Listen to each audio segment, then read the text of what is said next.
वाहिगुरु।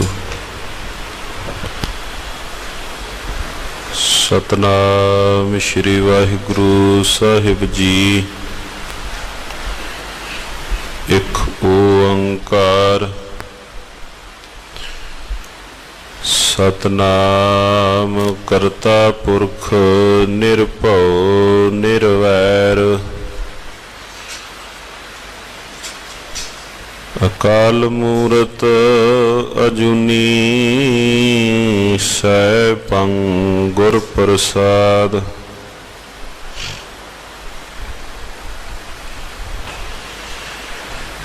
चक्र चिन्ह अर बरन जात अर पात नहिन जेहे।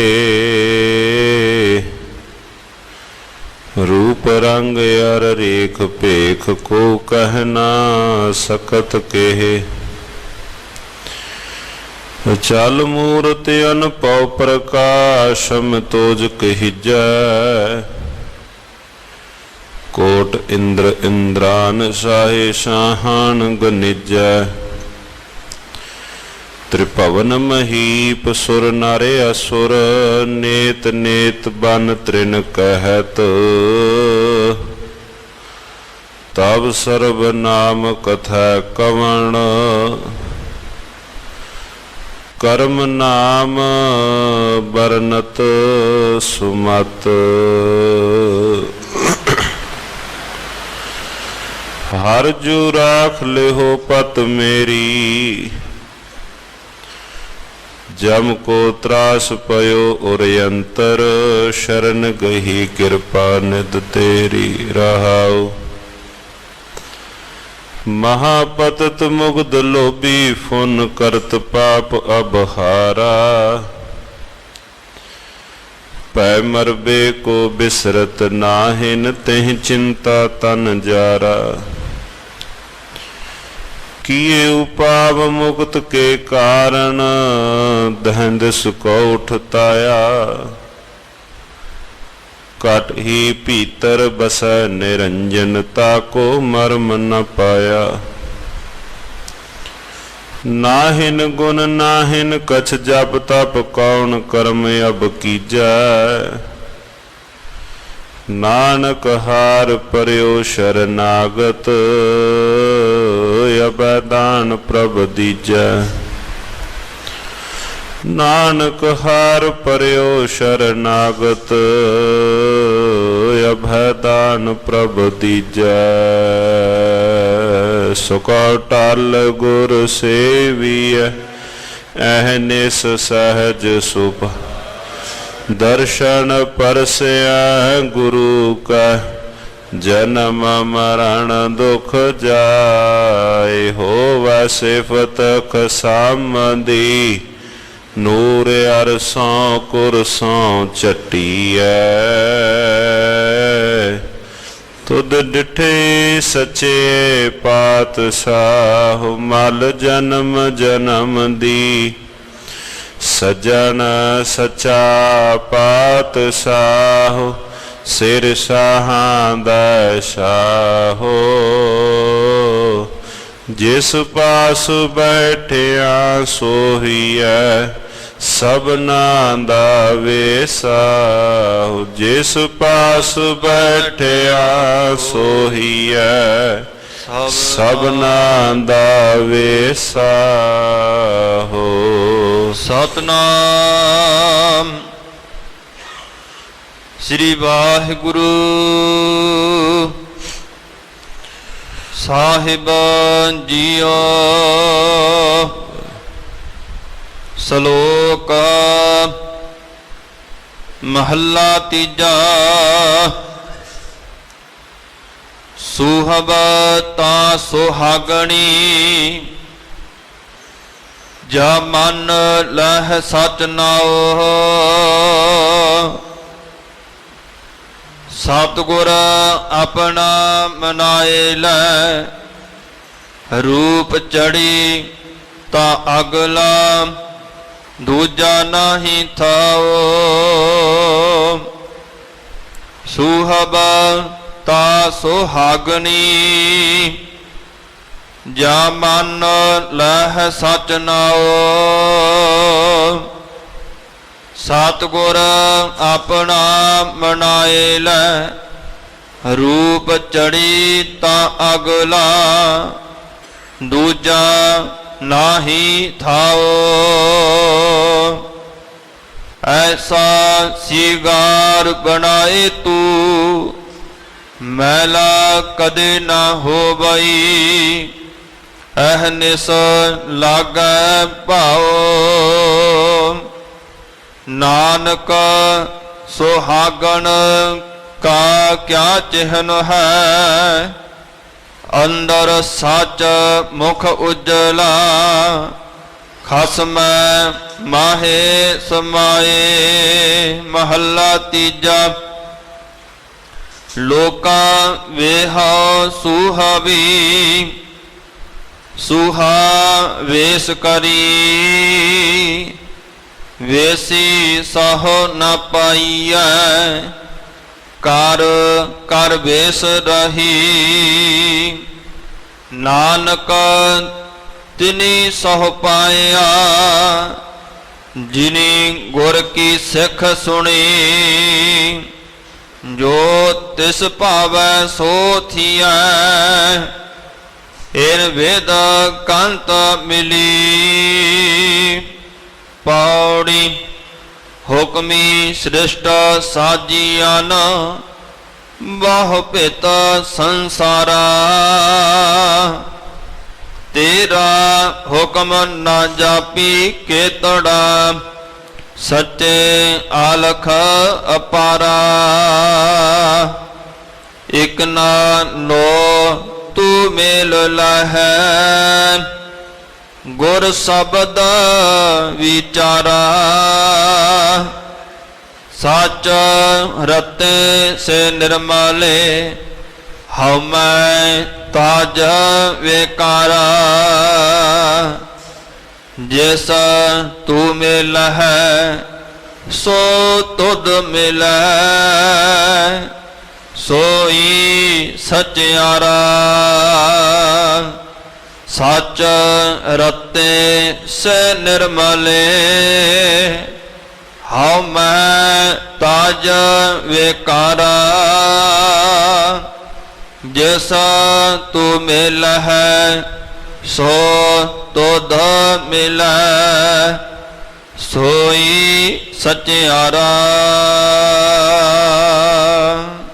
ਵਾਹਿਗੁਰੂ ਜੀ ਕਾ ਖਾਲਸਾ, ਵਾਹਿਗੁਰੂ ਜੀ ਕੀ ਫਤਿਹ। ਪਰਮ ਸਤਿਮਾਨਯੋਗ ਚਵਰ ਛਤਰ ਤਖਤ ਦੇ ਮਾਲਕ, ਧੰਨ ਧੰਨ ਸਤਿਗੁਰੂ ਸ੍ਰੀ ਗੁਰੂ ਤੇਗ ਬਹਾਦਰ ਜੀ ਮਹਾਰਾਜ ਸਾਹਿਬ, ਧੰਨ ਧੰਨ ਸ੍ਰੀ ਗੁਰੂ ਗ੍ਰੰਥ ਸਾਹਿਬ ਸੱਚੇ ਪਾਤਸ਼ਾਹ ਜੀ ਮਹਾਰਾਜ। गुरुदेव महाराज जियों की पावन पवित्र मुबारक हजूरी अंदर रोजाना की तरह नेम सहित प्रेम सहित गुरुदेव महाराज जियों की पावन हजूरी अंदर नमस्कार करके जन्म सफला रहे सतसंगी जनों, पावन आसा की वार दे कीर्तन सरवण हुणे कीते हन। आए हुए पावन श्री मुखवाक जी का पाठ हुणे ही सरवण कीता है। धन धन सतगुरु श्री गुरु अमरदास महाराज सच्चे पातशाह निमाणियों के मान, निताणियों के तान, निगत्यां दी गत, निधरियां दी धर। दीन दयाल पातशाह धन धन सतगुरु श्री गुरु अमरदास महाराज, जिन्हां बाबत सत्कारयोग भाई सत्ता भाई बलवंड जी लिखते हैं। प्यो दादे जेविहा पोता परवान, कि जिस प्रकार धन गुरु नानक देव महाराज सच्चे पातशाह जी प्रवान हन, सन्मान योग हन। ਧੰਨ ਸ਼੍ਰੀ ਗੁਰੂ ਅੰਗਦ ਦੇਵ ਮਹਾਰਾਜ ਸੱਚੇ ਪਾਤਸ਼ਾਹ ਜੀਆਂ ਨੇ ਉਸ ਮਰਾਤਬੇ ਨੂੰ ਪਹੁੰਚੇ ਹਨ। ਔਰ ਕਹਿੰਦੇ ਤੀਸਰੀ ਥਾਂ ਪੋਤੇ ਦੀ ਥਾਂ ਧੰਨ ਗੁਰੂ ਅਮਰਦਾਸ ਮਹਾਰਾਜ ਦੀਨ ਦੁਨੀਆ ਦੇ ਮਾਲਕ ਵੀ ਉਸੇ ਤਰ੍ਹਾਂ ਹਨ। ਪਿਓ ਦਾਦੇ ਜੇ ਵਿਆਹ ਪੋਤਾ ਪਰਵਾਨ। ਦਾਦਾ ਧੰਨ ਧੰਨ ਸਤਿਗੁਰੂ ਸ਼੍ਰੀ ਗੁਰੂ ਨਾਨਕ ਦੇਵ ਮਹਾਰਾਜ ਜੀ ਉਸ ਥਾਂ ਕਿਹਾ ਹੈ। ਧੰਨ ਧੰਨ ਸ਼੍ਰੀ ਗੁਰੂ ਅੰਗਦ ਦੇਵ ਮਹਾਰਾਜ ਜੀ ਪਿਤਾ ਸਮਾਨ ਹਨ। ਧੰਨ ਧੰਨ ਸ਼੍ਰੀ ਗੁਰੂ ਅਮਰਦਾਸ ਮਹਾਰਾਜ ਜੀ ਤੀਸਰੀ ਥਾਂ ਪਿਓ ਦਾਦੇ ਜੇ ਵਿਆਹ ਪੋਤਾ ਪਰਵਾਨ। ਦੋ ਵਾਰ ਇਹ ਸ਼ਬਦ ਮਹਾਰਾਜ ਜੀਆਂ ਦੀ ਬਾਣੀ ਵਿੱਚ ਇੱਕੋ ਪੌੜੀ ਵਿੱਚ ਕਹੇ ਹਨ। ਇੱਕ ਥਾਂ ਪੋਤਾ ਕਿਹਾ ਹੈ, ਦੂਸਰੀ ਥਾਂ ਪੋਤਰਾ ਕਿਹਾ ਹੈ। ਜਿਨ ਬਾਸਕ ਨੇਤਰੈ ਘੱਤਿਆ ਕਰਨੇ ਹੀ ਤਾਣ, ਜਿਨ ਸਮੁੰਦ ਵਿਰੋਲਿਆ। ਸਤਿਗੁਰੂ ਸ਼੍ਰੀ ਗੁਰੂ ਅਮਰਦਾਸ ਮਹਾਰਾਜ ਦੀਨ ਦੁਨੀਆ ਦੇ ਮਾਲਕ। ਅੱਜ ਤਿਨਾਂ ਦੀ ਮੁਬਾਰਕ ਰਸਨਾ ਤੋਂ ਉਚਾਰਨ ਕੀਤੀ ਹੋਈ ਪਾਵਨ ਪਵਿੱਤਰ ਵਾਰ ਤੇ ਪੌੜੀਆਂ ਵੀ ਧੰਨ ਸ਼੍ਰੀ ਗੁਰੂ ਅਮਰਦਾਸ ਮਹਾਰਾਜ ਜੀ ਦੀਆਂ ਹਨ। ਸ਼ਲੋਕ ਦੋ ਧੰਨ ਧੰਨ ਸਤਿਗੁਰੂ ਸ਼੍ਰੀ ਗੁਰੂ ਅਮਰਦਾਸ ਮਹਾਰਾਜ ਜੀਆਂ ਦੇ ਤਥਾ ਨਾਲ ਪੌੜੀ ਵੀ ਸਤਿਗੁਰੂ ਸ਼੍ਰੀ ਗੁਰੂ ਅਮਰਦਾਸ ਮਹਾਰਾਜ ਜੀਓਂ ਕੀ ਮੁਬਾਰਕ ਰਸਨਾ ਤੋਂ ਉਚਾਰਨ ਕੀਤੀ ਹੋਈ ਹੈ। ਪ੍ਰਥਮ ਵੀ ਕਈ ਵਾਰ ਆਪ ਜੀਓ ਨੇ ਮੁਬਾਰਕ ਸ਼ਬਦ ਦੀ ਵਿਚਾਰ ਸਰਵਣ ਕੀਤੀ ਹੈ। ਪਰ ਮਹਾਰਾਜ ਜੀਓ ਕੀ ਪਾਵਨ ਪਵਿੱਤਰ ਬਾਣੀ ਨਿਤ ਨਵੀਂ ਹੈ। ਸਾਹਿਬ ਮੇਰਾ ਨੀਤ ਨਵਾਂ। ਗੁਰਦੇਵ ਮਹਾਰਾਜ ਜੀਓ ਕੇ ਪਾਵਨ ਪਵਿੱਤਰ ਸਿਧਾਂਤ ਨਿਤ ਨਵੇਂ ਹਨ। ਮਤਾ ਕੋਈ ਇਹ ਬਾਤ ਵਿਚਾਰੇ ਵੀ ਕੱਲ ਰੋਜ਼ ਵੀ ਜਪਜੀ ਸਾਹਿਬ ਦਾ ਪਾਠ ਸੀ। ਕਿੰਨੇ ਸਾਲਾਂ ਤੋਂ ਜਪਜੀ ਸਾਹਿਬ ਦਾ ਪਾਠ ਕਰ ਰਹੇ ਹਾਂ। ਮਹਾਰਾਜ ਜੀਆਂ ਦੇ ਇਹ ਪਾਵਨ ਪਵਿੱਤਰ ਬਾਣੀ ਦੇ ਸਿਧਾਂਤ ਗੁਰਦੇਵ ਮਹਾਰਾਜ ਜੀਓ ਕੀ ਪਾਵਨ ਪਵਿੱਤਰ ਬਾਣੀ ਤਾਂ ਨਿਤ ਨਵੀਂ ਹੀ ਹੈ। ਗੁਰਦੇਵ ਮਹਾਰਾਜ ਜੀਓ ਦੇ ਪਾਵਨ ਪਵਿੱਤਰ ਅੱਜ ਦੇ ਜੋ ਸ਼ਬਦਾਂ ਦੀ ਵਿਚਾਰ ਕਰਨੀ ਹੈ, ਜਿਸ ਪ੍ਰਕਰਨ ਤੇ ਮਹਾਰਾਜ ਜੀਆਂ ਨੇ ਸ਼ਬਦ ਬਖਸ਼ਿਸ਼ ਕੀਤੇ ਹਨ। ਗੁਰਮੁਖ ਵਾਸਤੇ ਮਹਾਰਾਜ ਜੀਆਂ ਨੇ ਸ਼ਬਦ ਸੁਹਾਗਣ ਵਰਤਿਆ ਹੈ ਬਾਣੀ ਵਿੱਚ। ਮਨਮੁਖ ਵਾਸਤੇ ਮਹਾਰਾਜ ਜੀਆਂ ਨੇ ਸ਼ਬਦ ਦੁਹਾਗਣ ਵਰਤਿਆ ਹੈ। ਸਤਿਗੁਰੂ ਮਹਾਰਾਜ ਜੀਆਂ ਨੇ ਸੁਹਾਗਣ ਦੇ ਬਾਬਤ ਬਾਣੀ ਵਿੱਚੋਂ ਰਹਿਮਤਾਂ ਕੀਤੀਆਂ। ਅੱਜ ਦੇ ਸ਼ਬਦ ਦੇ ਵਿੱਚ ਮਹਾਰਾਜ ਧੰਨ ਧੰਨ ਸਤਿਗੁਰੂ ਸ਼੍ਰੀ ਗੁਰੂ ਅਮਰਦਾਸ ਮਹਾਰਾਜ ਸੱਚੇ ਪਾਤਸ਼ਾਹ ਜੀ ਗੁਰਮੁਖਤਾਈ ਦੇ ਜੀਵਨ ਦੇ ਲੱਛਣ ਦੱਸਦੇ ਹਨ। ਕੌਣ ਹੈ ਗੁਰਮੁਖ, ਕੀ ਹੈ ਗੁਰਮੁਖਤਾਈ ਦੇ ਜੀਵਨ ਦੀ ਪਛਾਣ, ਉਹ ਪਹਿਲੇ ਸ਼ਲੋਕ ਦੇ ਅੰਦਰ ਰਹਿਮਤਾਂ ਕੀਤੀਆਂ। ਦੂਸਰੇ ਸ਼ਲੋਕ ਵਿੱਚ ਮਹਾਰਾਜ ਜੀਆਂ ਨੇ ਨਿਰੇ ਕੋਈ ਵੀ ਸ਼ਿੰਗਾਰ ਕਰ ਲਵੇ, ਕੋਈ ਵੀ ਨਿਰਾ ਵੇਸ਼ ਬਣਾ ਲਵੇ, ਮਹਾਰਾਜ ਕਹਿੰਦੇ ਵੇਸ਼ਾਂ ਨਾਲ ਕੱਲੀ ਗੱਲ ਨਹੀਂ ਬੰਨੀ। ਜਦੋਂ ਤੱਕ ਮਾਲਕ ਦੀ ਸਿੱਖਿਆ ਨੂੰ ਜੀਵਨ ਵਿੱਚ ਗ੍ਰਹਿਣ ਕਰਕੇ ਲਾਗੂ ਨਹੀਂ ਕੀਤਾ। ਜੇ ਕੱਲਾ ਸ਼ਿੰਗਾਰ ਬਣਾ ਲਿਆ, ਜੇ ਕੱਲਾ ਹੀ ਜੀਵਨ ਦੇ ਅੰਦਰ ਆਪਣਾ ਲਿਬਾਸ ਬਣਾ ਲਿਆ ਸੁਹਾਗਣ ਵਾਲਾ ਗੁਰਮੁਖਾਂ ਵਾਲਾ, ਮਹਾਰਾਜ ਕਹਿੰਦੇ ਭਾਈ ਕੱਲੀ ਇਹਦੇ ਨਾਲ ਗੱਲ ਨਹੀਂ ਬਣਨੀ। ਔਰ ਪੌੜੀ ਵਿੱਚ ਉਸ ਪਰਿਪੂਰਨ ਪਰਮਾਤਮਾ ਦੇ ਹੁਕਮੀ ਸ੍ਰਿਸ਼ਟ ਸਾਜੀਆਂ ਬਹੁ ਭਿਤ ਸੰਸਾਰਾ, ਜਿਸ ਪਰਿਪੂਰਨ ਪਰਮਾਤਮਾ ਜੀਓ ਨੇ ਇਹ ਸ੍ਰਿਸ਼ਟੀ ਸਾਜੀ ਆਪਣੇ ਹੁਕਮ ਦੇ ਨਾਲ ਰੰਗ ਬਰੰਗੀ। ਇਹ ਸਾਰੀ ਧਰਤੀ, ਸਾਰੀ ਕੁਦਰਤ, ਸਾਰੀ ਕਾਇਨਾਤ ਮਾਲਕ ਜੀਓ ਨੇ ਸਾਜੀ। ਉਸ ਪਰਿਪੂਰਨ ਪਰਮਾਤਮਾ ਦੀ ਸ਼ੋਭਾ ਦੇ ਅੰਦਰ ਮਹਾਰਾਜ ਪੌੜੀ ਉਚਾਰਦੇ ਹਨ। ਸੋ ਆਓ ਸਾਧ ਸੰਗਤ ਜੀਓ, ਬਖਸ਼ੋ ਆਸੀਸ। ਮਹਾਰਾਜ ਜੀਓ ਕੀ ਪਾਵਨ ਪਵਿੱਤਰ ਬਾਣੀ ਦੇ ਦੀਦਾਰ ਕਰਨੇ ਹਨ। ਸਤਿਗੁਰੂ ਜੀ ਰਹਿਮਤ ਕਰਨ, ਸਮਤ ਮਹਾਰਾਜ ਜੀ ਆਪ ਬਖਸ਼ਿਸ਼ ਕਰਨ ਪਾਵਨ ਪਵਿੱਤਰ ਸ਼ਬਦ ਦੀ ਵਿਚਾਰ ਦੀ। ਕੋਈ ਭੇ ਰਸਨਾ ਵਾਂਝੀ ਨਾ ਰਹੇ, ਉਚਾਰਨ ਕਰੋ ਜੀ ਸਤਨਾਮ ਸ਼੍ਰੀ ਵਾਹਿਗੁਰੂ ਸਾਹਿਬ ਜੀ। ਸਤਨਾਮ ਸ਼੍ਰੀ ਵਾਹਿਗੁਰੂ ਸਾਹਿਬ ਜੀ। ਸ਼ਲੋਕ ਮਹੱਲਾ ਤੀਜਾ।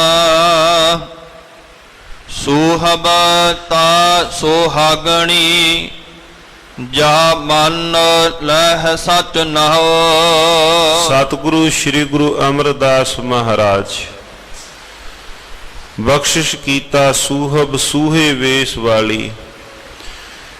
ਤੂੰ ਤਾਂ ਸੁਹਾਗਣ ਹੋ ਸਕਨੀ ਹੈ ਜੇ ਸੱਚੇ ਨਾਮ ਨੂੰ ਮੰਨ ਲਵੇ। ਸਾਧ ਸੰਗਤ ਜੀਓ, ਇੱਥੇ ਸੁਹਾਗਣ ਦੇ ਦਾਸ ਨੇ ਪਹਿਲਾਂ ਹੀ ਅਰਥ ਆਪ ਜੀਆਂ ਨਾਲ ਕਰ ਦਿੱਤੇ ਹਨ ਕਿ ਗੁਰਮੁਖ ਤਾਈ ਦੇ ਵਾਸਤੇ ਮਹਾਰਾਜ ਜੀਆਂ ਨੇ ਸ਼ਬਦ ਸੁਹਾਗਣ ਵਰਤਿਆ ਹੈ, ਔਰ ਜੇ ਕੋਈ ਮਨਮੁਖ ਤਾਈ ਹੈ ਉਹਦੇ ਵਾਸਤੇ ਮਹਾਰਾਜ ਦੁਹਾਗਣ ਸ਼ਬਦ ਦੀ ਵਰਤੋਂ ਬਾਣੀ ਵਿੱਚ ਕਰਦੇ ਹਨ। ਹੇ ਸੂਹੇ ਵੇਸ ਵਾਲੀ ਜੀਵ ਰੂਪੀ ਇਸਤਰੀ, ਕਿਉਂਕਿ ਬਾਣੀ ਵਿੱਚ ਆਪਾਂ ਇਹ ਵੀ ਪੰਕਤੀ ਦੇ ਦਰਸ਼ਨ ਕਰਨੇ ਹਾਂ ਕਿ ਇਸ ਜਗ ਮੈਂ ਪੁਰਖ ਏਕ ਹੈ। ਉਹ ਪਰਿਪੂਰਨ ਪਰਮਾਤਮਾ ਇੱਕ ਹੀ ਪੁਰਖ ਹੈ। ਹੋਰ ਸਗਲੀ ਨਾਰ ਸਬਾਈ, ਹੋਰ ਜਿਤਨੇ ਵੀ ਜੀਵ ਹਨ, ਭਾਵੇਂ ਉਹ ਇਸਤਰੀਆਂ ਹੋਣ ਮਰਦ ਹੋਣ, ਉਹ ਸਾਹਿਬ ਦੇ ਘਰ ਦੇ ਅੰਦਰ ਇੱਕ ਇਸਤਰੀ ਵੱਤ ਹੀ ਹਨ। ਜਿਵੇਂ ਭਗਤ ਰਵਿਦਾਸ ਜੀ ਦਾ ਪਾਵਨ ਪਵਿੱਤਰ ਸੂਹੀ ਰਾਗ ਦੇ ਅੰਦਰ ਹੀ ਸ਼ਬਦ ਆਉਂਦਾ ਹੈ। ਭਗਤ ਰਵਿਦਾਸ ਜੀ ਦਾ ਸਹਿ ਕੀ ਸਾਰ ਸੁਹਾਗਣ ਜਾਣੈ, ਤਜ ਅਭਿਮਾਨ ਸੁਖ ਰਲੀਆਂ ਮਾਨੈ। ਹੁਣ ਇਹ ਵੀ ਸ਼ਬਦ ਭਗਤ ਰਵਿਦਾਸ ਜੀਆਂ ਨੇ ਗੁਰਮੁਖਤਾਈ ਦੇ ਉੱਪਰ ਬਖਸ਼ਿਸ਼ ਕੀਤਾ ਵੀ ਪ੍ਰਮਾਤਮਾ ਦੀ ਸਾਂਝ, ਪ੍ਰਮਾਤਮਾ ਦੇ ਗੁਣਾਂ ਦੀ ਕਦਰ ਉਸੇ ਨੂੰ ਹੈ ਭਾਈ ਜਿਹਦਾ ਸਨੇਹ ਹੈ ਉਹਦੇ ਨਾਲ। ਸਹਿ ਕੀ ਸਾਰ ਸੁਹਾਗਣ ਜਾਣੈ, ਪਤੀ ਦੀ ਸਾਰ ਤਾਂ ਸੁਹਾਗਣ ਨੂੰ ਹੀ ਹੈ। ਪਰਿਪੂਰਨ ਪਰਮਾਤਮਾ ਦੇ ਗੁਣਾਂ ਦੀ ਕਦਰ, ਉਹਦੇ ਨਾਮ ਨੂੰ ਜਪਣਾ ਕੇਵਲ ਗੁਰਮੁਖਤਾਈ ਦੇ ਹਿੱਸੇ ਹੀ ਆਇਆ ਹੈ। ਮਨਮੁਖਤਾਈ ਦੇ ਹਿੱਸੇ ਕਦੋਂ ਆਇਆ ਹੈ? ਉਹ ਤਾਂ ਹੋ ਸਕਦਾ ਹੈ ਇਹਦਾ ਮਖੌਲ ਵੀ ਬਣਾਏ ਤਥਾ ਬਣਾਉਂਦੇ ਵੀ ਹਨ। ਭਗਤ ਰਵਿਦਾਸ ਸਾਹਿਬ ਜੀਆਂ ਨੇ ਸ਼ਬਦ ਬਖਸ਼ਿਸ਼ ਕੀਤਾ, ਸਹਿ ਕੀ ਸਾਰ ਸੁਹਾਗਣ ਜਾਣੈ, ਤਜ ਅਭਿਮਾਨ ਸੁਖ ਰਲੀਆਂ ਮਾਨੈ। ਤਨ ਮਨ ਦੇ ਨਾ ਅੰਤਰ ਰੱਖੈ, ਅਵਰਾ ਦੇਖ ਨਾ ਸੁਣੈ ਅਭਾਖੈ। ਤਨ ਮਨ ਦੇ ਨਾ ਅੰਤਰ ਰੱਖੈ। ਗੁਰਮੁਖਤਾਈ ਜਾਂ ਕੋਈ ਗੁਰਮੁਖ ਪਿਆਰਾ ਹੈ, ਉਹ ਆਪਣੇ ਸਾਈਂ ਤੋਂ, ਆਪਣੇ ਮਾਲਕ ਤੋਂ ਜੀਵਨ ਵਿੱਚ ਕਦੇ ਵੀ ਪਰਦਾ ਨਹੀਂ ਰੱਖਦਾ। ਕੋਈ ਜੀਵਨ ਵਿੱਚ ਦੁੱਖ ਆਇਆ, ਸੁਖ ਆਇਆ, ਆਪਣੇ ਸਾਈਂ ਦੇ ਨਾਲ ਸਾਂਝਾ ਕੀਤਾ। ਤੇ ਮਹਾਰਾਜ ਕਹਿੰਦੇ ਭਾਈ ਇਹ ਹੈ ਨਿਸ਼ਾਨੀ ਇੱਕ ਸੁਹਾਗਣ ਦੀ, ਜਿਹਨੇ ਆਪਣੇ ਪਤੀ ਤੋਂ ਕਦੇ ਪਰਦਾ ਨਾ ਰੱਖਿਆ। ਤੇ ਮਹਾਰਾਜ ਕਹਿੰਦੇ ਗੁਰਮੁਖਤਾਈ ਦੇ ਅੰਦਰ ਵੀ ਗੁਰਮੁਖ ਨੇ ਵੀ ਆਪਣੇ ਜੀਵਨ ਵਿੱਚ ਆਪਣੇ ਸਾਈਂ ਤੋਂ ਕਦੇ ਪਰਦਾ ਨਹੀਂ ਰੱਖਿਆ। ਤਨ ਮਨ ਦੇ ਨਾ ਅੰਤਰ ਰੱਖੈ, ਅਵਰਾ ਦੇਖ ਨਾ ਸੁਣੈ ਅਭਾਖੈ। ਤੇ ਲੋਕਾਂ ਦੀ ਚੁੱਕਣਾ ਵਿੱਚ ਆ ਕੇ ਜਿਵੇਂ ਕੋਈ ਸੁਹਾਗਣ ਪਤਨੀ ਆਪਣੇ ਪਤੀ ਦੇ ਘਰ ਨੂੰ ਮਾੜਾ ਨਹੀਂ ਬੋਲਦੀ, ਇਸੇ ਤਰ੍ਹਾਂ ਗੁਰਮੁਖ ਵੀ ਆਪਣੇ ਸਾਈਂ ਦੇ ਘਰ ਨੂੰ ਲੋਕਾਂ ਦੀ ਚੁੱਕਣਾ ਵਿੱਚ ਆ ਕੇ ਉਹ ਵੀ ਮਾੜਾ ਮੰਦਾ ਨਹੀਂ ਬੋਲਦਾ। ਅਵਰਾ ਦੇਖ ਨਾ ਸੁਣੈ ਅਭਾਖੈ, ਸੋ ਕਤ ਜਾਣੈ ਪੀਰ ਪਰਾਈ, ਜਾ ਕੇ ਅੰਤਰ ਦਰਦ ਨਾ ਪਾਈ। ਤੇ ਮਹਾਰਾਜ ਜੀ ਇੱਥੇ ਰਹਿਮਤ ਕੀਤੀ, ਸੂਹਬ ਤਾਂ ਸੁਹਾਗਣੀ, ਹੇ ਸੂਹੇ ਵੇਸ ਵਾਲੀਏ ਜੀਵ ਰੂਪੀ ਇਸਤਰੀ, ਤੂੰ ਤਾਂ ਸੁਹਾਗਣ ਹੋ ਸਕਨੀ ਹੈ। ਮਹਾਰਾਜ ਕਿਵੇਂ? ਜਾਂ ਮੰਨ ਲਹੈ ਸਚ ਨਾਉ, ਜੇ ਸੱਚੇ ਨਾਮ ਨੂੰ ਤੂੰ ਆਪਣੇ ਜੀਵਨ ਵਿੱਚ ਮੰਨ ਲਵੇਂ, ਜੇ ਸੱਚੇ ਨਾਮ ਨੂੰ ਤੂੰ ਆਪਣੇ ਜੀਵਨ ਦਾ ਆਧਾਰ ਮੰਨ ਲਵੇਂ, ਜੇ ਸੱਚੇ ਨਾਮ ਨੂੰ ਤੂੰ ਜੀਵਨ ਦੇ ਅੰਦਰ ਆਪਣੇ ਜੀਵਨ ਵਿੱਚ ਅਪਣਾ ਲਵੇਂ। ਸਤਿਗੁਰ ਆਪਣਾ ਮਨਾਏ ਲੈ, ਰੂਪ ਚੜੀ ਤਾਂ ਅਗਲਾ, ਦੂਜਾ ਨਾਹੀ ਥਾਓ। ਵੇਖ ਤੂੰ ਆਪਣੇ ਸਤਿਗੁਰੂ ਨੂੰ ਮਨਾ, ਤੂੰ ਆਪਣੇ ਸਤਿਗੁਰ ਨੂੰ ਪੂਜ। ਉਹ ਸਾਈਂ, ਉਹ ਸਤਿਗੁਰੂ ਤੇਰੇ ਤੋਂ ਜਾਂ ਤੂੰ ਆਪਣੇ ਸਤਿਗੁਰ ਤੋਂ ਬਾਹਰੀ ਹੋ ਕੇ ਫਿਰਦੀ ਹੈ। ਸਤਿਗੁਰ ਆਪਣਾ ਮਨਾਏ ਲੈ, ਆਪਣੇ ਸਤਿਗੁਰੂ ਨੂੰ ਤੂੰ ਮਨਾ, ਆਪਣੇ ਸਤਿਗੁਰੂ ਨੂੰ ਤੂੰ ਪੂਜ। ਸਤਿਗੁਰ ਆਪਣਾ ਮਨਾਏ ਲੈ, ਇਹੋ ਹੀ ਤਰੀਕਾ ਹੈ ਰੂਪ ਚੜੀ ਤਾਂ ਅਗਲਾ। ਇਹੋ ਹੀ ਢੰਗ ਤਰੀਕਾ ਹੈ ਉਹਦੇ ਨਾਲ ਸਨੇਹ ਪਾਉਣ ਦਾ, ਉਹਦੇ ਸਾਥ ਪਿਆਰ ਪਾਉਣ ਦਾ। ਇਸੇ ਪ੍ਰੇਮ ਦੇ ਨਾਲ ਹੀ ਨਿਹੋ ਨਵੇਲਾ ਰੰਗ ਚੜਦਾ ਹੈ, ਰੂਪ ਚੜੀ ਤਾਂ ਅਗਲਾ। ਤੇ ਮਹਾਰਾਜ ਕਹਿੰਦੇ ਭਾਈ ਦੂਜਾ ਨਾਹੀ ਥਾਉ, ਤੇ ਹੋਰ ਕੋਈ ਵੀ ਹੋਰ ਤਰੀਕਾ ਨਹੀਂ ਹੈ, ਹੋਰ ਕੋਈ ਢੰਗ ਤਰੀਕਾ ਵੀ ਨਹੀਂ ਹੈ।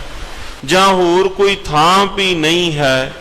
ਇਹੋ ਹੀ ਤਰੀਕਾ ਹੈ ਮਾਲਕ ਦੇ ਘਰ ਦੇ ਅੰਦਰ ਪ੍ਰਵਾਨ ਹੋਣ ਦਾ। ਜੇ ਕੋਈ ਗੁਰਮੁਖਤਾਈ ਦੇ ਜੀਵਨ ਦੇ ਉੱਪਰ ਸਾਧ ਸੰਗਤ ਜੀਓ ਤੁਰਿਆ ਹੋਇਆ ਹੈ, ਜੇ ਕੋਈ ਗੁਰਮੁਖਤਾਈ ਦੇ ਜੀਵਨ ਦੇ ਅੰਦਰ ਜੇ ਕੋਈ ਵੀ ਇਸ ਮਾਰਗ ਦਾ ਪਾਉਂਦੀ ਹੈ, ਐਸਾ ਸੀਗਾਰ ਬਣਾਏ ਤੂੰ ਮੈਲਾ ਕਦੇ ਨਾ ਹੋਵਈ, ਅਹਨਿਸ ਲਾਗੈ ਭਾਉ। ਇਹ ਭਾਈ ਤੂੰ ਐਸਾ ਸ਼ਿੰਗਾਰ ਬਣਾ, ਤੂੰ ਐਸਾ ਸ਼ਿੰਗਾਰ ਬਣਾ ਜਿਹੜਾ ਸ਼ਿੰਗਾਰ ਕਦੇ ਵੀ ਮੈਲਾ ਨਾ ਹੋਵੇ, ਜਿਹੜਾ ਸ਼ਿੰਗਾਰ ਕਦੇ ਵੀ ਜੀਵਨ ਵਿੱਚ ਮੈਲਾ ਨਾ ਹੋਵੇ।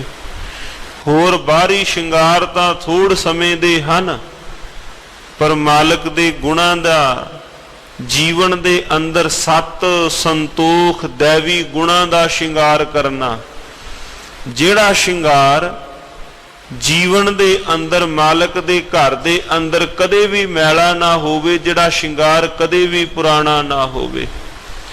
ਮਾਲਕ ਸੱਚੇ ਪਾਤਸ਼ਾਹ ਜੀਆਂ ਦੇ ਘਰ ਐਸਾ ਸ਼ਿੰਗਾਰ ਬਣਾ, ਅਹਨਿਸ ਲਾਗੈ ਭਾਉ, ਤੇ ਦਿਨ ਤੇ ਰਾਤ ਮਾਲਕ ਜੀਆਂ ਦੇ ਨਾਲ ਪਰਿਪੂਰਨ ਪਰਮਾਤਮਾ ਜੀਆਂ ਦੇ ਘਰ ਦੇ ਨਾਲ ਤੇਰਾ ਪਿਆਰ ਬਣਿਆ ਰਵੇ। ਮਹਾਰਾਜ ਜੀਓ ਕਿ ਇਹ ਪਾਵਨ ਪਵਿੱਤਰ ਬਾਣੀ ਭਾਵੇਂ ਉਹ ਸੂਹੀ ਰਾਗ ਦੇ ਅਰਥ ਹੋਣ, ਜਦੋਂ ਪਾਵਨ ਪਵਿੱਤਰ ਬਾਣੀ ਦੇ ਅਰਥਾਂ ਦੇ ਜਾਂ ਸਤਿਗੁਰੂ ਜੀਓ ਕੇ ਅਜਿਹੇ ਪਾਵਨ ਪਵਿੱਤਰ ਸ਼ਬਦਾਂ ਦੇ ਦੀਦਾਰ ਕਰਨੇ ਹਾਂ, ਮਾਲਕ ਜੀਆਂ ਨੇ ਜੀਵ ਰੂਪੀ ਇਸਤਰੀ ਹੋ ਕਰਕੇ ਉਸ ਪਰਿਪੂਰਨ ਪਰਮਾਤਮਾ ਜੀਆਂ ਨੂੰ ਸੰਬੋਧਨ ਕੀਤਾ ਹੈ। ਪ੍ਰੋਫੈਸਰ ਪੂਰਨ ਸਿੰਘ ਜੀਆਂ ਨੇ ਨਾ ਇੱਕ ਵਾਰੀ ਇਸ ਨੁਕਤੇ ਦੇ ਉੱਪਰ ਬਚਨ ਕੀਤਾ ਕਿ ਜੀਵਨ ਦੇ ਅੰਦਰ ਜੋ ਆਪਾਂ ਨੇ ਹੁਣ ਆ ਪੰਜ ਕਕਾਰੀ ਵਰਦੀ ਧਾਰਨ ਕੀਤੀ ਹੋਈ ਹੈ, ਪੰਜ ਕਕਾਰੀ ਵਰਦੀ ਉੱਪਰੋਂ ਦੀ ਸ੍ਰੀ ਸਾਹਿਬ ਗਾਤਰਾ ਹੈ, ਪੰਜ ਕਕਾਰੀ ਵਰਦੀ ਹੈ। ਪੁੱਛ ਲਿਆ ਕਿਸੇ ਨੇ ਇਹਦੀ ਕੀ ਲੋੜ ਹੈ? ਕਹਿੰਦੇ ਜਿਸ ਪ੍ਰਕਾਰ ਸੁਹਾਗਣ ਦੇ ਹੱਥ ਦੇ ਅੰਦਰ ਚੂੜਾ ਹੈ, ਨਿਸ਼ਾਨੀ ਹੈ ਵੀ ਉਹਦਾ ਸਾਈਂ ਜੀਵਤ ਹੈ। ਕਹਿੰਦੇ ਇਸੇ ਤਰ੍ਹਾਂ ਹੀ ਗੁਰਮੁਖ ਨੇ ਆਪਣੇ ਜੀਵਨ ਵਿੱਚ ਪੰਜ ਕਕਾਰੀ ਵਰਦੀ ਧਾਰਨ ਕੀਤੀ। ਦੂਰੋਂ ਆਉਂਦਿਆਂ ਪਤਾ ਲੱਗ ਗਿਆ ਕਿ ਇਹ ਨਿਗੁਰਾ ਨਹੀਂ ਹੈ, ਇਹ ਗੁਰੂ ਵਾਲਾ ਬਣਿਆ ਹੋਇਆ ਹੈ।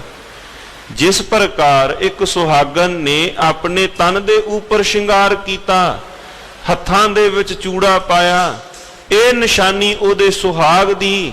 ਤੇ ਪ੍ਰੋਫੈਸਰ ਪੂਰਨ ਸਿੰਘ ਲੱਗੇ ਕਹਿਣ, ਕਹਿੰਦੇ ਇਹ ਨਿਸ਼ਾਨੀ ਹੈ ਕਿ ਉਹ ਨਿਖਸਮਾ ਨਹੀਂ ਹੈ, ਉਹ ਵੀ ਗੁਰੂ ਵਾਲਾ ਬਣਿਆ ਹੈ, ਉਹ ਵੀ ਇੱਕ ਸਾਈਂ ਇੱਕ ਮਾਲਕ ਨੂੰ ਮੰਨਣ ਵਾਲਾ ਹੈ। ਕਹਿੰਦੇ ਇਹ ਮੇਰੇ ਆਪਣੇ ਸੁਹਾਗ ਦੀ ਨਿਸ਼ਾਨੀ ਹੈ। ਤੇ ਮਹਾਰਾਜ ਇੱਥੇ ਸ਼ਬਦ ਕਹਿੰਦੇ ਹਨ, ਭਾਈ ਐਸਾ ਸ਼ਿੰਗਾਰ ਬਣਾਏ ਤੂੰ, ਐਸਾ ਜੀਵਨ ਵਿੱਚ ਸ਼ਿੰਗਾਰ ਬਣਾ, ਅਹਨਿਸ ਜਿਹੜਾ ਕਦੇ ਵੀ ਮੈਲਾ ਨਾ ਹੋਵੇ। ਦੁਨਿਆਵੀ ਸ਼ਿੰਗਾਰ ਤਾਂ ਥੋੜ ਚਿਰੇ ਹਨ, ਥੋੜੇ ਸਮੇਂ ਦੇ ਹਨ, ਤੇ ਮਹਾਰਾਜ ਜੀਆਂ ਦੇ ਘਰ ਦੇ ਅੰਦਰ ਐਸਾ ਸ਼ਿੰਗਾਰ ਬਣਾ ਸਜਣਾ, ਜਿਹੜਾ ਸ਼ਿੰਗਾਰ ਕਦੇ ਵੀ ਮੈਲਾ ਨਾ ਹੋਵੇ। ਗੁਣਾਂ ਦਾ ਸ਼ਿੰਗਾਰ ਬਣਾ, ਸੱਚ ਪੁਰਾਣਾ ਹੋਵੇ, ਨਾ ਹੀ ਸੀਤਾ ਕਦੇ ਨਾ ਪਾਟੈ। ਸੱਚੇ ਗੁਣਾਂ ਦਾ ਸ਼ਿੰਗਾਰ ਬਣਾ, ਸਤ ਸੰਤੋਖ ਦੇਵੀ ਗੁਣਾਂ ਦਾ ਸ਼ਿੰਗਾਰ ਹੋਵੇ। ਤਥਾ ਅਹਨਿਸ ਲਾਗੈ ਭਾਉ, ਦਿਨ ਤੇ ਰਾਤ ਮਾਲਕ ਸੰਗ ਸਨੇਹ ਬਣਿਆ ਰਹੇ।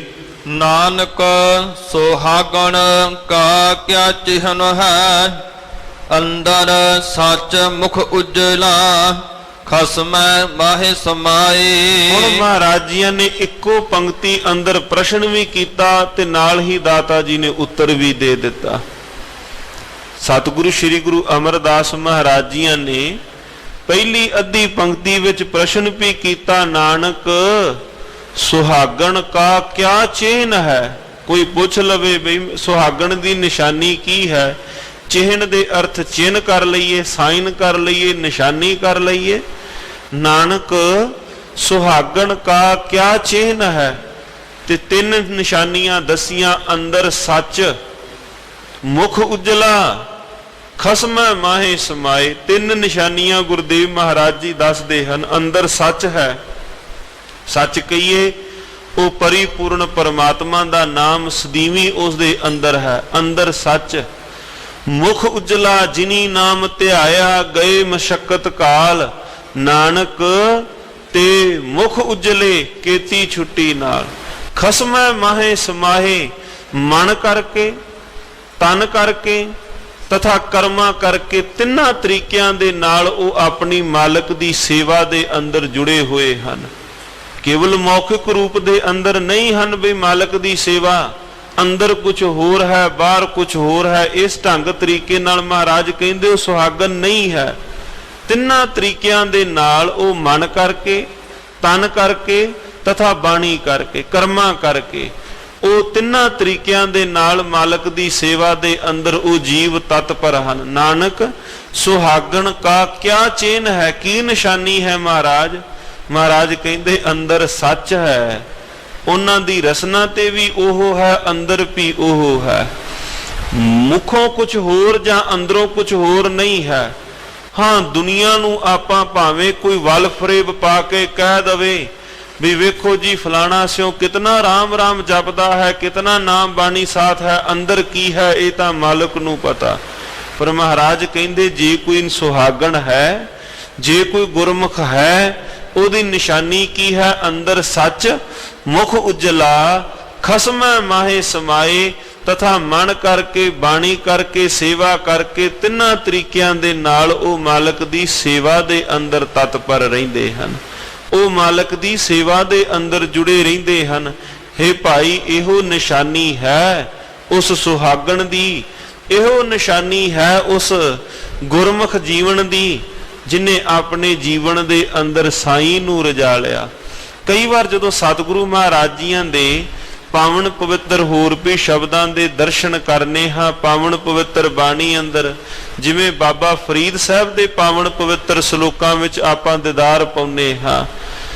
ਇੱਕ ਭੈਣ ਨੇ ਦੂਸਰੀ ਕੋਲੋਂ ਪੁੱਛ ਲਿਆ ਕਿ ਕਿਸ ਢੰਗ ਤਰੀਕੇ ਦੇ ਨਾਲ ਸਾਈਂ ਨੂੰ ਰਜਾਇਆ ਹੈ। ਇਹ ਤ੍ਰੈ ਭੈਣੇ ਵੇਸ ਕਰ ਤਾਂ ਵਸ ਆਵੀ ਕੰਤ, ਕਵਣ ਸੋ ਅੱਖਰ, ਕਵਣ ਗੁਣ, ਕਵਣ ਸੋ ਮਣੀਆਂ ਮੰਤ, ਕਵਣ ਸੋ ਵੇਸੋ ਹਉ ਕਰੀ ਜਿਤ ਵਸ ਆਵੈ ਕੰਤ। ਹੁਣ ਤਾਂ ਉਹ ਅਖਬਾਰਾਂ ਦੇ ਅੰਦਰ ਵੀ ਜਾਂ ਟੀਵੀ ਚੈਨਲ ਦੇ ਵਿੱਚ ਵੀ ਆਉਂਦੇ ਨੇ ਨਾ ਵੀ ਫਲਾਣੇ ਨੂੰ ਵਸ਼ੀ ਕਰਨ, ਜੇ ਕਿਸੇ ਨੇ ਕੁਝ ਕਰ ਦਿੱਤਾ ਉਹਨੂੰ ਵਸ਼ੀ ਕਰਨ। ਤੇ ਮਹਾਰਾਜ ਜੀਆਂ ਨੇ ਇੱਥੇ ਪ੍ਰਸ਼ਨ ਪੁੱਛਿਆ, ਇੱਕ ਭੈਣ ਨੇ ਦੂਸਰੀ ਦੇ ਕੋਲੋਂ ਕਵਣ ਸੋ ਅੱਖਰ, ਕਿਹੜਾ ਐਸਾ ਤੇਰੇ ਕੋਲ ਗੁਣ ਕੇ ਅੱਖਰ ਕਿਹੜੇ ਵਰਤੇ, ਕਿਹੜਾ ਐਸਾ ਤੇਰਾ ਸੁਭਾਅ ਸੀ ਜਿਹਦੇ ਨਾਲ ਤੂੰ ਆਪਣੇ ਪਤੀ ਨੂੰ ਵਸ ਵਿੱਚ ਕਰ ਲਿਆ। ਕਵਣ ਸੋ ਅੱਖਰ, ਕਵਣ ਗੁਣ, ਕਵਣ ਸੋ ਮਣੀਆਂ ਮੰਤ, ਕਿਹੜਾ ਤੇਰੇ ਕੋਲੋਂ ਸ਼੍ਰੋਮਣੀ ਮੰਤਰ ਸੀ, ਕਿਹੜਾ ਮੰਤਰ ਮਾਰਿਆ।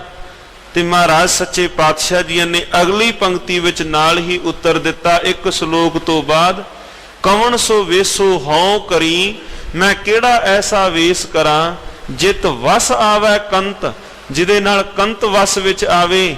ਤੇ ਮਹਾਰਾਜ ਕਹਿੰਦੇ ਨਿਵਣ ਸੋ ਅੱਖਰ ਨਿਰਮਾਣਤਾ ਦਾ, ਖਵਣ ਗੁਣ ਕਿਸੇ ਨੂੰ ਖਿਮਾ ਕਰਨ ਦਾ ਸੁਭਾਅ, ਨਿਵਣ ਸੋ ਅੱਖਰ ਖਵਣ ਗੁਣ, ਜੇਬਾ ਮਣੀਆਂ ਮੰਤ ਮਿੱਠ ਬੋਲੜਾ ਜੀ, ਹਰ ਸੱਜਣ ਸੁਆਮੀ ਮੋਰਾ ਹਉ ਸੰਭਲ ਥੱਕੀ ਜੀ, ਉਹ ਕਦੇ ਨਾ ਬੋਲਾ ਕੌੜਾ। ਮਹਾਰਾਜ ਕਹਿੰਦੇ ਆਸਨ ਤਿੰਨ ਗੁਣ, ਨਿਵਣ ਸੋ ਅੱਖਰ, ਖਵਣ ਗੁਣ, ਜੇਬਾ ਮਣੀਆਂ ਮੰਤ, ਇਹ ਤ੍ਰੈ ਭੈਣੇ ਵੇਸ ਕਰ ਤਾਂ ਵਸ ਆਵਈ ਕੰਤ। ਕਹਿੰਦੇ ਹੇ ਭੈਣੇ, ਇਹਨਾਂ ਤਿੰਨਾਂ ਨੂੰ ਵੇਸ ਵਿੱਚ ਲਿਆ, ਇਹਨਾਂ ਤਿੰਨਾਂ ਨੂੰ ਜੀਵਨ ਦੇ ਵਿੱਚ ਅਪਣਾ, ਜੇ ਤੂੰ ਚਾਹੁੰਦੀ ਹੈ ਕਿ ਸਾਈਂ ਵਸ ਵਿੱਚ ਆਵੇ, ਜੇ ਤੂੰ ਚਾਹੁੰਦੀ ਹੈ ਕੰਤ ਵਸ ਵਿੱਚ ਆਵੇ। ਤੇ ਇੱਥੇ ਅੱਜ ਦੀਆਂ ਪਾਵਨ ਪਵਿੱਤਰ ਪੰਕਤੀਆਂ ਵਿੱਚ ਮਹਾਰਾਜ ਜੀਆਂ ਨੇ ਰਹਿਮਤ ਕੀਤੀ, ਨਾਨਕ ਸੁਹਾਗਣ ਕਾ ਕਿਆ ਚੇਨ ਹੈ, ਕੀ ਨਿਸ਼ਾਨੀ ਹੈ। ਮਹਾਰਾਜ ਕਹਿੰਦੇ ਗੁਰਮੁਖ ਜੀਵਨ ਦੀ। ਮਹਾਰਾਜ ਕਹਿੰਦੇ ਭਾਈ ਗੁਰਮੁਖ ਦੇ ਜੀਵਨ ਅੰਦਰ, ਅੰਦਰ ਸੱਚ, ਮੁਖ ਉਜਲਾ, ਖਸਮੈ ਮਾਹੇ ਸਮਾਏ। ਭਾਈ ਇਹ ਹੈ ਨਿਸ਼ਾਨੀ ਉਸ ਗੁਰਮੁਖ ਪਿਆਰੇ ਦੀ, ਇਹ ਹੈ ਨਿਸ਼ਾਨੀ। ਜੇ ਕੋਈ ਭਾਈ ਆਪਣੇ ਜੀਵਨ ਵਿੱਚ ਢਾਲ ਲਵੇ, ਜੇ ਕੋਈ ਆਪਣੇ ਜੀਵਨ ਵਿੱਚ ਅਪਣਾ ਲਵੇ ਤੇ ਉਹ ਆਪਣੇ ਸਾਈਂ ਨੂੰ ਵਸ ਵਿੱਚ ਕਰ ਲਵੇ। ਮਹੱਲਾ ਤੀਜਾ।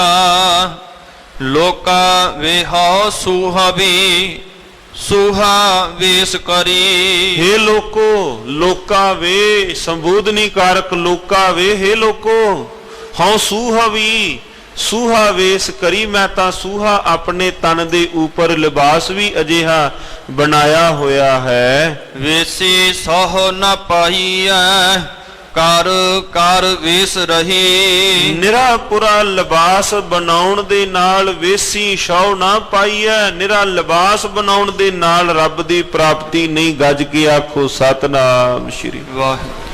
ਨਿਰਾ ਲਿਬਾਸ ਬਣਾਉਣ ਦੇ ਨਾਲ ਜੀਵਨ ਵਿੱਚ ਕੇਵਲ ਲਿਬਾਸ ਪਾਉਣ ਦੇ ਨਾਲ ਹੀ ਮਹਾਰਾਜ ਸੱਚੇ ਪਾਤਸ਼ਾਹ ਕਹਿੰਦੇ ਉਸ ਸ਼ੌ ਦੀ ਪ੍ਰਾਪਤੀ ਨਹੀਂ ਜਦੋਂ ਤੱਕ ਉਹ ਗੁਣ ਪੱਲੇ ਨਹੀਂ ਹਨ। ਲਿਬਾਸ ਵੀ ਜ਼ਰੂਰੀ ਹੈ, ਲਿਬਾਸ ਜੀਵਨ ਦੇ ਅੰਦਰ ਹੈ, ਪਰ ਨਿਰਾਪੁਰਾ ਲਿਬਾਸ ਹੀ ਉਸ ਰੱਬ ਦੇ ਘਰ ਤੱਕ ਉਹ ਪਹੁੰਚ ਨਹੀਂ ਬਣਾਉਂਦਾ।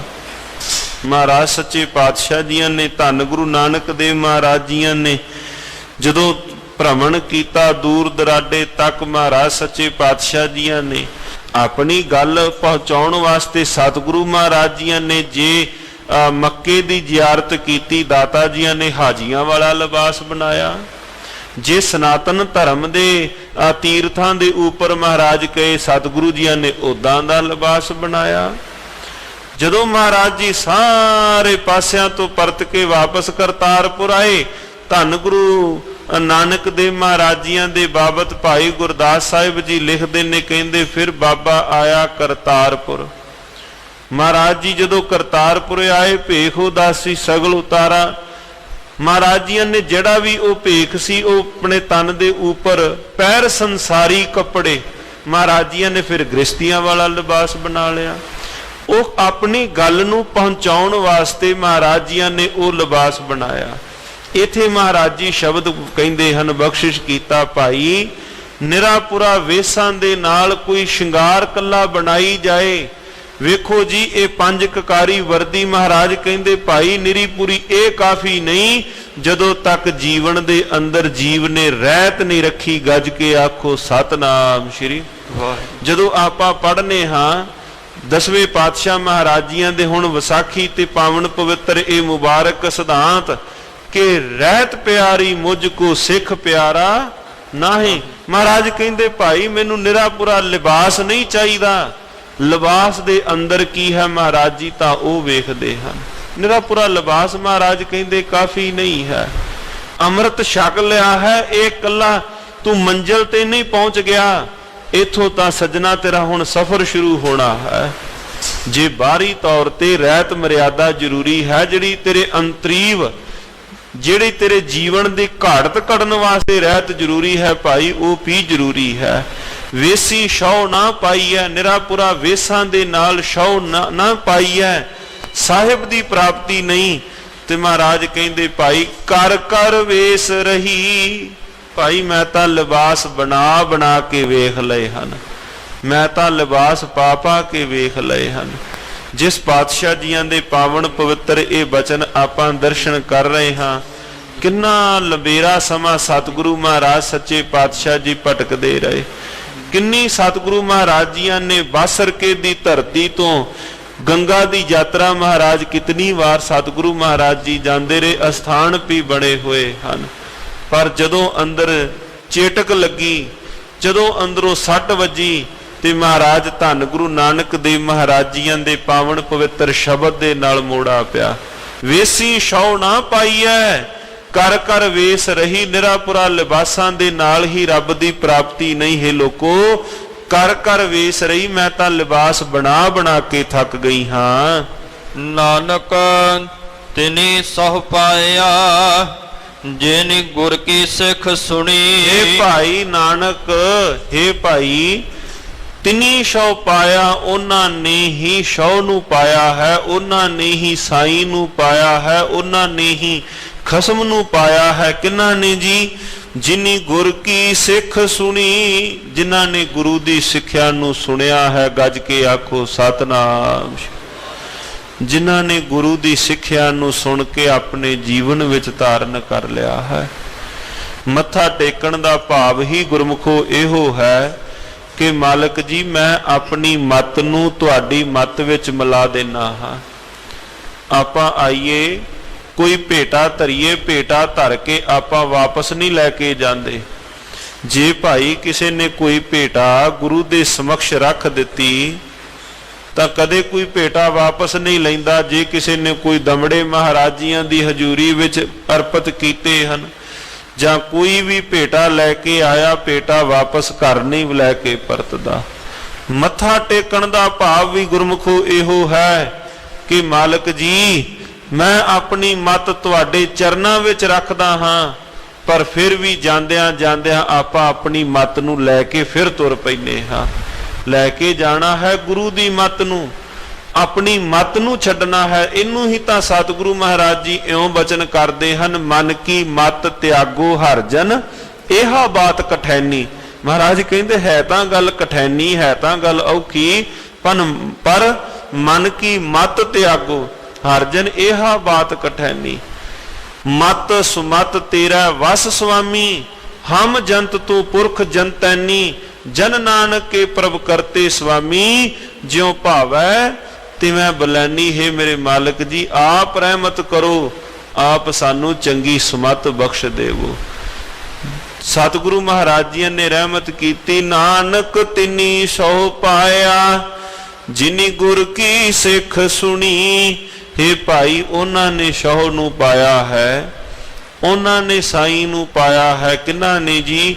ਜਿਨੀ ਗੁਰ ਕੀ ਸਿੱਖ ਸੁਣੀ, ਜਿਨ੍ਹਾਂ ਨੇ ਗੁਰੂ ਦੀ ਸਿੱਖਿਆ ਨੂੰ ਸੁਣਿਆ, ਜਿਨ੍ਹਾਂ ਨੇ ਗੁਰੂ ਦੀ ਸਿੱਖਿਆ ਨੂੰ ਆਪਣੇ ਜੀਵਨ ਦੇ ਵਿੱਚ ਅਮਲ ਦੇ ਵਿੱਚ ਜਿਨ੍ਹਾਂ ਨੇ ਲੈ ਕੇ ਆਂਦਾ ਹੈ।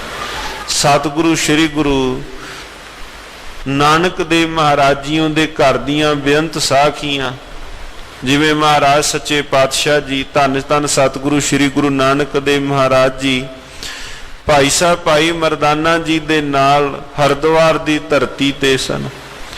ਭਾਈ ਮਰਦਾਨਾ ਜੀ ਨੂੰ ਹੁਕਮ ਕੀਤਾ ਮਹਾਰਾਜ ਜੀਆਂ ਨੇ, ਮਰਦਾਨਿਆ ਵੇਖ ਸਮਾਂ ਹੈ, ਆਪਾਂ ਵੀ ਭੋਜਨ ਪ੍ਰਸ਼ਾਦ ਤਿਆਰ ਕਰੀਏ। ਭਾਈ ਮਰਦਾਨਾ ਜੀ ਨੂੰ ਕਿਹਾ, ਜਾ ਮਰਦਾਨਿਆ ਆਓ ਸਾਹਮਣੇ ਵੇਖ, ਇੱਕ ਪੰਡਤ ਜੀ ਨੇ ਕਾਰੀਆਂ ਕੱਢੀਆਂ ਹਨ, ਚੌਂਕੇ ਨੂੰ ਸੁੱਚਾ ਕੀਤਾ ਹੈ, ਜਾਂ ਉਹਦੇ ਕੋਲੋਂ ਥੋੜੀ ਅੱਗ ਹੀ ਲੈ ਕੇ ਆ। ਭਾਈ ਮਰਦਾਨਾ ਜੀ ਨੇ ਵੇਖਿਆ, ਬੜੇ ਵਿਸ਼ੇਸ਼ ਢੰਗ ਦੇ ਨਾਲ ਉਹ ਆਪਣੇ ਮੁਖ ਤੋਂ ਪ੍ਰਭੂ ਦਾ ਸਿਮਰਨ ਪਿਆ ਕਰਦਾ ਹੈ। ਭਾਈ ਮਰਦਾਨਾ ਜੀ ਲੱਗੇ ਕਹਿਣ, ਕਹਿੰਦੇ ਜੀ ਇਹ ਤਾਂ ਕੋਈ ਪੁੱਜਿਆ ਹੋਇਆ ਫਕੀਰ ਜਾਪਦਾ ਹੈ, ਪੰਡਤ ਜੀ ਜਾਪਦੇ ਨੇ। ਮਹਾਰਾਜ ਕਹਿੰਦੇ ਜਾ ਅੱਗ ਤਾਂ ਲੈ ਕੇ ਆ ਉਹਦੇ ਕੋਲੋਂ। ਭਾਈ ਮਰਦਾਨਾ ਸਾਹਿਬ ਜੀ ਅੱਗ ਲੈਣ ਵਾਸਤੇ ਉਹਦੇ ਕੋਲੋਂ ਗਏ, ਅਜੇ ਜਾ ਕੇ ਖਲੋਤੇ ਹੀ ਸਨ, ਇੱਕੋ ਦਮ ਜਿਹੜਾ ਉਹ ਪੰਡਤ ਉਹਨੇ ਵੇਖ ਲਿਆ ਕਿ ਸ਼ੂਦਰ ਦਾ ਪਰਛਾਵਾਂ ਮੇਰੇ ਚੌਂਕੇ ਉੱਪਰ ਪੈ ਗਿਆ। ਅਜੇ ਭਾਈ ਮਰਦਾਨਾ ਜੀ ਚੌਂਕੇ ਤੱਕ ਪਹੁੰਚੇ ਨਹੀਂ, ਬਸ ਭਾਈ ਮਰਦਾਨਾ ਜੀ ਦਾ ਪਰਛਾਵਾਂ ਪਿਆ। ਵੇਖਿਆ ਭਾਈ ਮਰਦਾਨਾ ਜੀ ਵੱਲ, ਭਾਈ ਮਰਦਾਨਾ ਜੀ ਕਹਿੰਦੇ ਮੈਨੂੰ ਅੱਗ ਥੋੜੀ ਜੀ ਦੇ। ਇੱਕੋ ਦਮ ਉਹਨੇ ਮਗਦੀ ਹੋਈ ਚੋਹ ਵਿੱਚੋਂ ਕੱਢ ਲਈ, ਭਾਈ ਮਰਦਾਨਾ ਜੀ ਨੂੰ ਮਾਰਨ ਵਾਸਤੇ ਤੁਰ ਪਿਆ।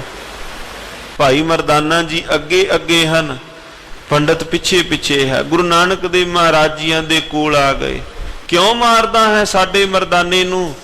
ਤੇ ਸਤਿਗੁਰੂ ਜੀ ਨੂੰ ਲੱਗਾ ਕਹਿਣ, ਉਹ ਪੰਡਤ ਕਹਿੰਦਾ ਮੈਂ ਸਵੇਰ ਦਾ ਲੱਗਾ ਹਾਂ ਚੌਂਕਾ ਸੁੱਚਾ ਕਰਨ, ਇਹਦੇ ਪਰਛਾਵੇਂ ਦੇ ਨਾਲ ਮੇਰਾ ਚੌਂਕਾ ਪਿੱਟਿਆ ਗਿਆ ਹੈ। ਮੈਂ ਸਵੇਰ ਦੇ ਲੱਗਾ ਹਾਂ ਚੌਂਕੇ ਨੂੰ ਸੁੱਚਾ ਕਰਨ, ਮੈਂ ਕਾਰੀਆਂ ਕੱਢੀਆਂ ਹਨ, ਪੋਚਾ ਫੇਰਿਆ, ਤੇ ਇਸ ਸ਼ੂਦਰ ਦੇ ਪਰਛਾਵੇਂ ਦੇ ਨਾਲ ਮੇਰਾ ਜਿਹੜਾ ਚੌਂਕਾ ਸੀ ਉਹ ਪਿੱਟਿਆ ਗਿਆ, ਖਰਾਬ ਹੋ ਗਿਆ। ਧੰਨ ਗੁਰੂ ਨਾਨਕ ਦੇਵ ਮਹਾਰਾਜ ਜੀਆਂ ਨੇ ਭਾਈ ਮਰਦਾਨਾ ਜੀ ਨੂੰ ਸੀਨੇ ਨਾਲ ਲਾਇਆ। ਮਰਦਾਨਿਆ ਵੇਖ, ਤੂੰ ਹੀ ਤਾਂ ਕਹਿੰਦਾ ਸੈਨਾ ਵੀ ਕਦੋਂ ਦਾ ਲੱਗਾ ਹੈ ਇਹ ਵੇਸ ਬਣਾ ਕੇ, ਕਦੋਂ ਦਾ ਲੱਗਾ ਹੈ ਪ੍ਰਭੂ ਦਾ ਨਾਮ ਜਪ ਕੇ, ਕਿਸ ਪ੍ਰਕਾਰ ਦੇ ਨਾਲ ਪ੍ਰਭੂ ਦਾ ਨਾਮ ਪਿਆ ਜਪਦਾ ਸੀ, ਵੇਖ ਕਦੋਂ ਦਾ ਲੱਗਾ ਸੀ। ਇਹ ਨਿਰਾ ਪੁਰਾ ਲਿਬਾਸ ਹੀ ਤਾਂ ਬਣਾਇਆ ਸੀ, ਅੰਦਰ ਕੁਝ ਨਹੀਂ ਸੀ। ਨਾਨਕ ਤਿਨੀ ਸਹੁ ਪਾਇਆ ਜਿਨੀ ਗੁਰ ਕੀ ਸਿੱਖ ਸੁਣੀ। ਇਹਦੇ ਕੋਲ ਕੱਲਾ ਲਿਬਾਸ ਹੀ ਸੀ, ਇਹਦੇ ਕੋਲ ਅਮਲੀ ਸਿੱਖਿਆ ਜੀਵਨ ਵਿੱਚ ਨਹੀਂ ਸੀ। ਸਤਿਗੁਰੂ ਮਹਾਰਾਜ ਜੀ ਇੱਥੇ ਰਹਿਮਤ ਕੀਤੀ, ਹੈ ਭਾਈ ਹੈ ਗੁਰਮੁਖੋ, ਜਿਨ੍ਹਾਂ ਨੇ ਗੁਰੂ ਦੀ ਸਿੱਖਿਆ ਨੂੰ ਸੁਣਿਆ ਉਹਨਾਂ ਨੇ ਹੀ ਸਹੁ ਦੀ ਪ੍ਰਾਪਤੀ ਕੀਤੀ। ਜੋ ਤਿਸ ਭਾਵੈ ਸੋ ਥੀਐ, ਇਨ ਭੇਦ ਕੰਤ ਮਿਲੀ। ਹਾਂ, ਆਪਣੇ ਹੁਕਮ ਆਪਣੀ ਰਜ਼ਾ ਮਾਲਕ ਦੀ ਰਜ਼ਾ ਦੇ ਅੰਦਰ ਮਿਲਾ ਦੇ। ਜੋ ਤਿਸ ਭਾਵੈ ਸੋ ਥੀਐ, ਜੋ ਤੁਧ ਭਾਵੈ ਸਾਈ ਭਲੀ ਕਾਰ। ਜੋ ਉਹਨੂੰ ਭਾਵੇ ਉਹਦੇ ਵਿੱਚ ਹੀ, ਸਾਈਂ ਦੇ ਵਿੱਚ ਹੀ ਤੂੰ ਮਿਲ। ਇਨ ਬਿਦ ਕੰਤ ਮਿਲੀ ਹੈ ਭਾਈ, ਇਹੋ ਹੀ ਤਰੀਕਾ ਹੈ ਉਸ ਕੰਤ ਨੂੰ ਪ੍ਰਾਪਤੀ ਦਾ, ਕੰਤ ਨੂੰ ਮਿਲਣ ਦਾ। ਪੌੜੀ ਹੁਕਮੀ ਸ੍ਰਿਸ਼ਟ ਸਾਜੀਆਂ ਬਹੁ ਭਿਤ ਸੰਸਾਰਾ। ਉੱਪਰ ਵੀ ਦੋਵੇਂ ਸ਼ਲੋਕ ਸ੍ਰੀ ਗੁਰੂ ਅਮਰਦਾਸ ਮਹਾਰਾਜ ਜੀਆਂ ਦੇ। ਪੌੜੀ ਵੀ ਧੰਨ ਸ੍ਰੀ ਗੁਰੂ ਅਮਰਦਾਸ ਮਹਾਰਾਜ ਸੱਚੇ ਪਾਤਸ਼ਾਹ ਜੀ ਦੀ ਹੈ, ਕਿਉਂਕਿ ਵਾਰ ਹੀ ਤੀਸਰੇ ਪਾਤਸ਼ਾਹ ਜੀ ਦੀ ਹੈ। ਪੌੜੀ ਹੁਕਮੀ ਸ੍ਰਿਸ਼ਟ ਸਾਜੀਅਨ ਬਹੁ ਭਿਤ ਸੰਸਾਰਾ। ਉਸ ਪਰਿਪੂਰਨ ਪਰਮਾਤਮਾ ਜੀਆਂ ਨੇ ਇਹ ਸ੍ਰਿਸ਼ਟੀ ਸਾਜੀ। ਬਹੁ ਭਿਤ, ਬਹੁ ਭਿਤ ਦੇ ਇਥੇ ਅਰਥ ਹਨ ਵੀ ਵੱਖ-ਵੱਖ ਤਰ੍ਹਾਂ ਦੀ, ਵੱਖ-ਵੱਖ ਰੰਗਾਂ ਦੀ ਇਸ ਮਾਲਕ ਜੀਆਂ ਨੇ, ਪਰਿਪੂਰਨ ਪਰਮਾਤਮਾ ਜੀਆਂ ਨੇ ਕੀਤਾ ਪਸਾਓ, ਏਕੋ ਕਵਾਓ। ਤੇ ਮਾਲਕ ਜੀਆਂ ਦੇ ਹੁਕਮ ਦੇ ਨਾਲ ਹੀ ਇਹ ਸਾਰੀ ਸ੍ਰਿਸ਼ਟੀ ਵੱਖਰੇ ਵੱਖਰੇ ਰੰਗਾਂ ਵਾਲੀ ਮਾਲਕ ਜੀਆਂ ਨੇ ਇਹ ਸ੍ਰਿਸ਼ਟੀ ਪੈਦਾ ਕੀਤੀ।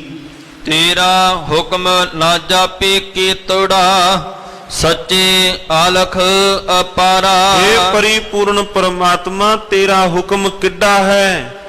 ਤੇਰੇ ਹੁਕਮ ਦਾ, ਆਪ ਜੀਆਂ ਦੇ ਹੁਕਮ ਦਾ ਬੇਅੰਤ ਤਾਈ ਦਾ ਕੋਈ ਵੀ ਅੰਤ ਨਹੀਂ ਪਾ ਸਕਿਆ। ਤੇਰਾ ਹੁਕਮ ਨਾ ਜਾਪੀ ਕੀਤੜਾ। ਮਾਲਕ ਜੀ ਆਪ ਜੀਆਂ ਦੇ ਹੁਕਮ ਦਾ, ਆਪ ਜੀਆਂ ਦੀ ਬੇਅੰਤ ਤਾਈ ਦਾ ਅੰਤ ਨਹੀਂ ਪੈ ਸਕਦਾ।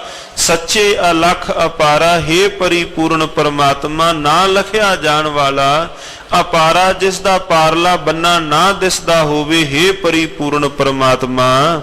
ਇਕ ਨਾ ਨੋ ਤੋ ਮੇਲ ਲਹੈ, ਗੁਰ ਸ਼ਬਦ ਵਿਚਾਰਾ। ਇਕਨਾਂ ਨੂੰ, ਕਈਆਂ ਨੂੰ ਮਾਲਕ ਜੀ ਤੁਸੀਂ ਮੇਲ ਲਿਆ ਹੈ ਗੁਰੂ ਦੇ ਸ਼ਬਦ ਦੀ ਵਿਚਾਰ ਦੇ ਰਾਹੀਂ।